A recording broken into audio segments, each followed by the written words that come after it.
दोस्तों, दिन के 11 बजे का टाइम था। एक बहुत बड़े बैंक में एक बुजुर्ग व्यक्ति जिन्होंने साधारण से कपड़े पहन रखे हैं और उनके हाथ में एक पुराना सा लिफाफा है, उसे लेकर वह बैंक के अंदर घुस जाते हैं। लेकिन जैसे ही वह बुजुर्ग व्यक्ति उस बैंक के अंदर घुसे थे, तो वहां पर जितने भी कस्टमर थे और जितने भी बैंक के कर्मचारी थे, वह अजीब निगाहों से उस बुजुर्ग व्यक्ति की तरफ देखने लगते हैं। उन बुजुर्ग व्यक्ति का नाम था हरपाल सिंह। हरपाल सिंह जी, जिनके एक हाथ में छड़ी है और एक हाथ में उन्होंने पुराना सा लिफाफा पकड़ रखा है, वह धीरे धीरे काउंटर की तरफ बढ़ने लगते हैं, जो काउंटर ग्राहकों के लिए था। और ग्राहकों की मदद करने के लिए एक महिला वहां पर बैठी हुई थी, जिस महिला का नाम था संगीता। अब वह धीरे धीरे संगीता की तरफ पहुंच गए थे, लेकिन बैंक के अंदर जितने भी लोग थे और जितने भी बैंक के कर्मचारी थे, सभी की निगाहें हरपाल सिंह जी के ऊपर टिकी हुई थी। इसके बाद वह संगीता के पास जाते हैं और जाने के बाद बड़ी ही विनम्रता से कहते हैं कि देखिए मैडम, मेरे अकाउंट में क्या हो गया है, यह अच्छी तरह से चल नहीं रहा है। ऐसा कहकर हरपाल सिंह जी उस लिफाफे को संगीता की तरफ बढ़ाते हैं, लेकिन संगीता हरपाल सिंह जी के कपड़ों को देखकर उन्हें जज करती है और कहती है कि बाबा, क्या आप गलत बैंक में तो नहीं आ गए? मुझे लगता है कि आपका खाता इस बैंक में नहीं होगा। लेकिन तभी जो हरपाल सिंह जी होते हैं, बड़े ही सहजता से कह देते हैं कि बेटी, एक बार तुम देख तो लो, शायद हो सकता है मेरा खाता इसी बैंक में हो। उसके बाद संगीता लिफाफा रखते हुए उनसे कह देती है कि बाबा, इसमें थोड़ा सा टाइम लगेगा और आपको थोड़ी देर तक वेट करना होगा। ऐसा कहकर संगीता और बैंक में मौजूद अन्य लोगों का काम करने लगती है और हरपाल सिंह जी वहीं पर खड़ा होकर वेट करने लगते हैं।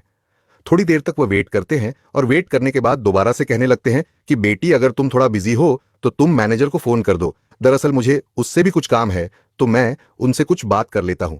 इसके बाद संगीता ना चाहते हुए भी अपना फोन उठाती है और फोन उठाकर मैनेजर के केबिन का नंबर डायल कर देती है। उसने फोन किया था। फोन करने के बाद मैनेजर को बता दिया था कि एक बुजुर्ग व्यक्ति आपसे मिलना चाहते हैं, आप कहो तो मैं उनको वहां पर भेज देती हूं। इसके बाद जो मैनेजर होता है, वहीं से हरपाल सिंह जी को देखने लगता है। हरपाल सिंह जी बड़े ही साधारण दिखाई दे रहे थे। तो तभी मैनेजर फोन पर संगीता से पूछने लगता है कि क्या यह हमारे बैंक का कस्टमर है या फिर ऐसे ही कुछ मुंह उठाकर चला आया है? तो वह कहती है कि सर, यह बात तो मुझे नहीं पता है, लेकिन यह आपसे मिलने की बात कर रहे हैं। तो उसके बाद मैनेजर कह देता है कि ऐसे लोगों के लिए मेरे पास टाइम नहीं है, तुम ऐसा करो, इन्हें बिठा दो और थोड़ी देर बैठकर यहां से चले जाएंगे। ऐसा कहकर संगीता को आदेश मिल गया था बैंक मैनेजर की तरफ से, और संगीता हरपाल सिंह जी को वहां पर वेटिंग एरिया में बैठा देती है। कहती है कि बाबा, आप वहां पर बैठ जाओ, थोड़ी देर में मैनेजर साहब फ्री हो जाएंगे और उसके बाद आपसे मिल लेंगे। इसके बाद हरपाल सिंह जी वहां से टहलते हुए वेटिंग एरिया की तरफ चले जाते हैं और वहां पर कोने में रखी हुई एक चेयर पर जाकर बैठ जाते हैं। सभी लोग अभी तक भी हरपाल सिंह जी की तरफ देख रहे थे, क्योंकि वहां पर जितने भी कस्टमर आया करते, वह अच्छे खासे सूट बूट में आया करते। लेकिन हरपाल सिंह जी ने साधारण से कपड़े पहन रखे थे और देखने से लग भी नहीं रहा था कि इनका अकाउंट इस बैंक में होगा, क्योंकि उस बैंक के अंदर काफी अमीर लोगों के अकाउंट रहा करते थे और यहां पर हरपाल सिंह जी का अकाउंट होने का कोई सवाल ही पैदा नहीं हो रहा था। इसी वजह से हरपाल सिंह जी आकर्षण का केंद्र बन गए थे और सभी लोग उनकी तरफ घूर घूर कर देखे जा रहे थे और तरह तरह की बातें उनके बारे में बना रहे थे। ये बातें हरपाल सिंह जी को भी सुनाई देती हैं, लेकिन वह इन सभी चीजों को इग्नोर करते हैं और अपना नंबर आने का वेट करते रहते हैं।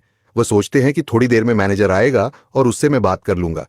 इस बैंक के अंदर एक और व्यक्ति छोटी पोस्ट पर काम किया करता था, जिसका नाम था पवन। पवन अभी बाहर गया हुआ था और जैसे ही वह बैंक के अंदर आता है, तो वह देखता है कि एक बुजुर्ग व्यक्ति जो कि वेटिंग एरिया में बैठा हुआ है, उसकी तरफ सभी लोग देख रहे हैं और उसके बारे में तरह तरह की बातें कर रहे हैं। कोई उसे भिखमंगा कह रहा है और कोई कह रहा है कि इस बैंक के अंदर तो इसका अकाउंट हो ही नहीं सकता और यह यहां पर कैसे आ गया, ऐसे लोगों को इन लोगों ने क्यों बैठा रखा है। इस तरह की बातें उसके बारे में चल रही थी और ये सभी बातें पवन भी सुन लेता है। तो उसके बाद पवन सीधा हरपाल सिंह जी के पास जाता है और वहां पर जाकर बड़े आदर भाव से उनसे पूछने लगता है कि बाबा, आप यहां पर क्यों आए हो और क्या काम है आपको? क्योंकि पवन को यह सब कुछ बड़ा ही बुरा लगता है। वह बुजुर्ग व्यक्ति की हालत को देखकर थोड़ा सा परेशान हो जाता है और इसी वजह से वह उससे पूछने के लिए गया था। वहां पर जाने के बाद वह बुजुर्ग व्यक्ति पवन को बता देता है कि मुझे मैनेजर से मिलना है और उससे मुझे कुछ काम है। इस बात को सुनकर पवन उनसे कहता है कि ठीक है बाबा, आप थोड़ी देर यहां पर वेट करो और मैं अभी मैनेजर से बात करके आता हूं।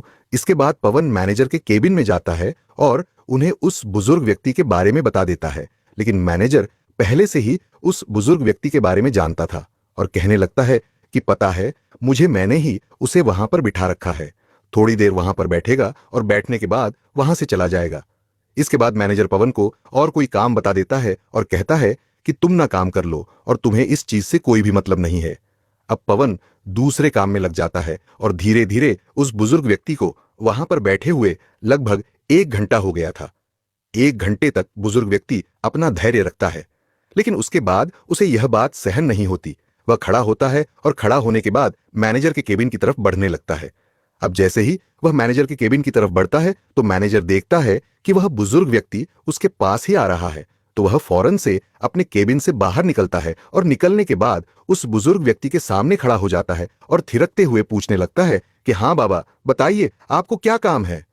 तो हरपाल सिंह जी अपना लिफाफा आगे की तरफ बढ़ाते हुए कहने लगते हैं कि बेटा यह देखो, मेरा बैंक अकाउंट की डिटेल इसके अंदर है और मेरे बैंक अकाउंट से कोई भी लेन देन नहीं हो पा रही है। आप देखकर यह बताइए कि इसमें क्या दिक्कत है। अब इस बात को सुनकर मैनेजर थोड़ी देर तक सोच विचार करता है और सोच विचार करने के बाद कह देता है कि बाबा, जब किसी बैंक अकाउंट में पैसे नहीं रहा करते तो ऐसा ही हो जाता है। मेरे ख्याल से आपने भी अपने अकाउंट में पैसे जमा नहीं करवाए होंगे और इसी वजह से आपके अकाउंट की लेन देन रोक दी गई है।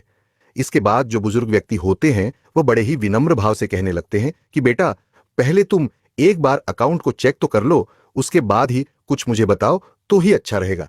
इस तरह से तुम कैसे बता सकते हो।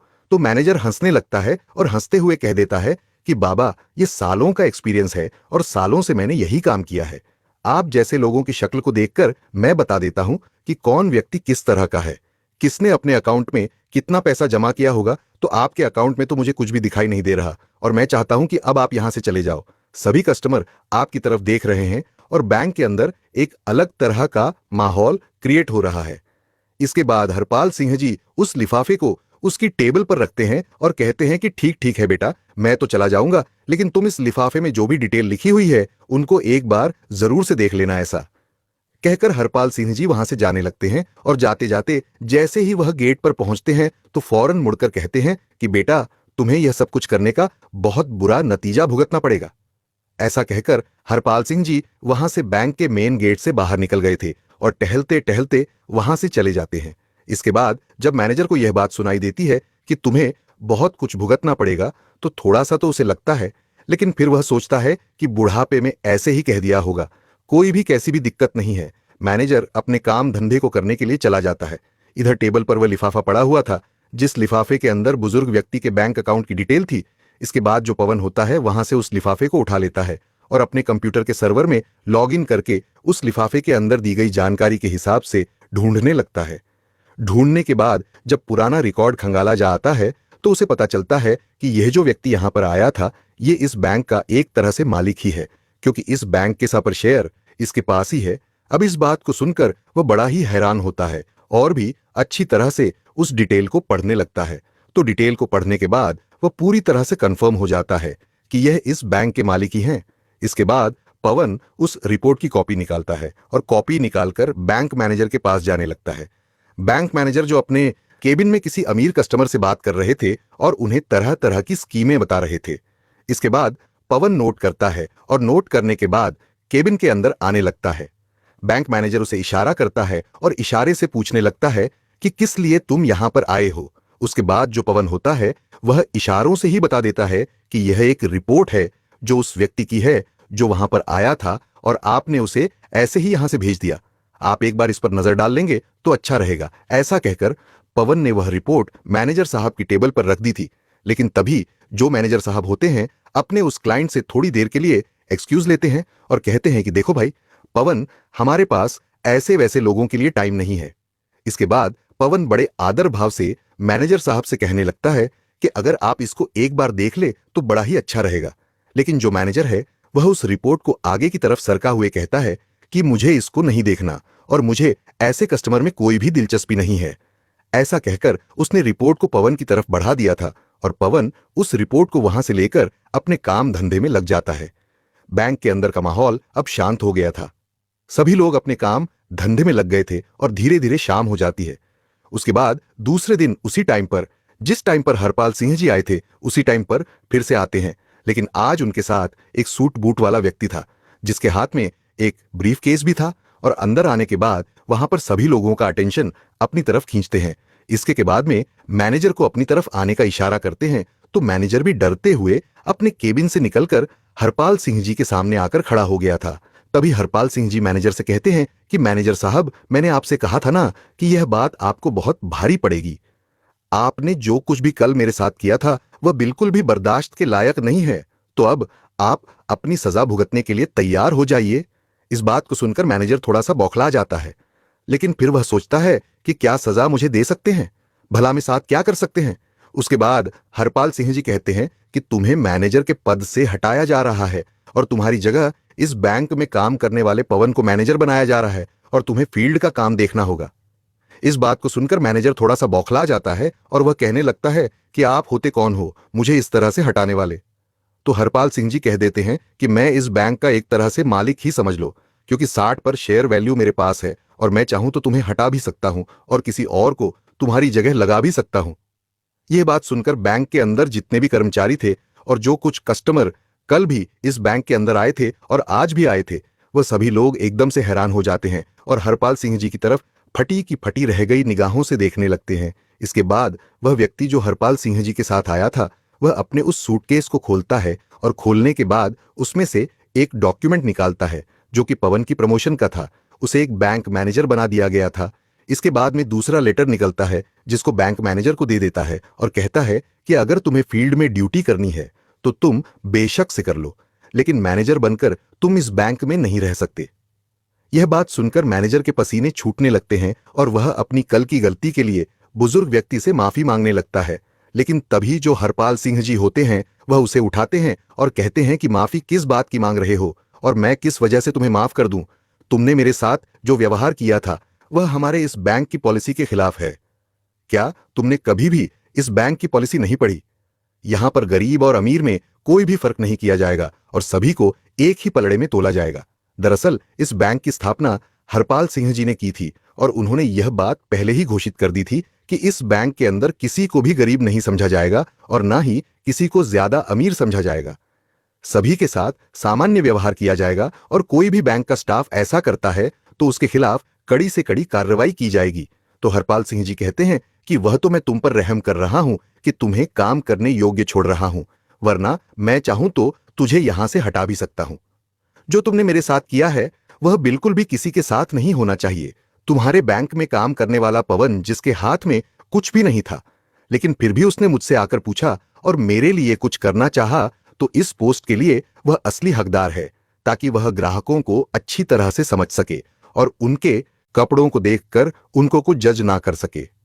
ऐसा कहकर हरपाल सिंह जी संगीता को बुलाते हैं और संगीता को भी इस बात के बारे में फटकार लगाते हैं। कहते हैं कि मैं पहली गलती समझकर तुम्हारी इसे माफ कर रहा हूं, लेकिन बैंक के अंदर कोई भी व्यक्ति अगर आए तो उसको उसके कपड़ों से जज नहीं करना है, उसके बारे में तसल्ली से देखना चाहिए। अगर तुम मुझे पहले ही हैंडल कर लेती तो इस मैनेजर के पास मुझे नहीं जाना पड़ता और मुझे और ज्यादा अपमान का सामना नहीं करना पड़ता। इसके बाद संगीता हाथ जोड़ने लगती है और उनसे माफी मांगने लगती है। कहती है कि बाबूजी मुझे माफ कर दो, मुझसे बहुत बड़ी गलती हो गई और आगे से आपको ऐसा कुछ भी देखने को नहीं मिलेगा। इसके बाद हरपाल सिंह जी वहां से उस व्यक्ति के साथ वापस जाने लगते हैं और सभी लोगों से कहकर गए थे कि पवन से बहुत कुछ तुम्हें सीखने की जरूरत है और इससे जितना हो सके उतना सीख लीजिए, तुम्हारे लिए अच्छा होगा। अब मैं बीच बीच में यहां पर किसी ना किसी को भेजता रहूंगा जो तुम्हारी इन हरकतों के बारे में अच्छी तरह से मुझे रिपोर्ट दे सके। कि ऐसा कहकर हरपाल सिंह वहां से चले गए थे और बैंक का पूरा स्टाफ इस बारे में बात करने लगता है और सोचता है कि अब अच्छी तरह से काम करना होगा, कहीं अगली बार उनका नंबर ना आ जाए। इस बात को सोचकर पूरा बैंक सुधर जाता है और सभी लोग अच्छी तरह से उस बैंक के अंदर काम करने लगते हैं। हरपाल सिंह जी का यह कारनामा चारों तरफ फैल गया था और सभी लोग उस बैंक की बड़ाई करने लगते हैं और कहते हैं कि मालिक हो तो ऐसा हो, वरना बेशक से ना हो, क्योंकि ज्यादा मालिक अपने बैंक को खोलकर चले जाते हैं। फिर चाहे पीछे से मैनेजर किस तरह का काम करें या पीछे से कोई भी कर्मचारी कैसा भी काम करे, उन्हें इस चीज से कोई भी मतलब नहीं होता है। लेकिन हरपाल सिंह जी ने अपने ऑनर होने का पूरा कर्तव्य निभाया और उस बैंक के कर्मचारियों को अच्छा सा सबक सिखाया। आप क्या कहना चाहते हो? हरपाल सिंह जी के बारे में आप क्या कहना चाहते हो? पवन के बारे में आपकी जो भी राय कमेंट बॉक्स में लिख सकते हो, लोगों के साथ शेयर कर सकते हो। वीडियो अगर अच्छी लगी तो वीडियो को लाइक और चैनल को सब्सक्राइब जरूर करें ताकि हमें थोड़ा सा हौसला मिले। आप लोगों के लिए ऐसे ही अच्छे अच्छे वीडियो बनाने के लिए इन कहानियों को सुनाने का उद्देश्य किसी को परेशान करना बिल्कुल भी नहीं है। यह कहानी आपको इसलिए सुनाई जाती है ताकि आप लोग इन कहानियों में से कुछ ना कुछ सीख सको और अपने जीवन में उस चीज को अप्लाई कर सको। मिलते हैं किसी अगली वीडियो में नए टॉपिक के साथ। तब तक के लिए जय हिंद, जय भारत। आप सभी का बहुत बहुत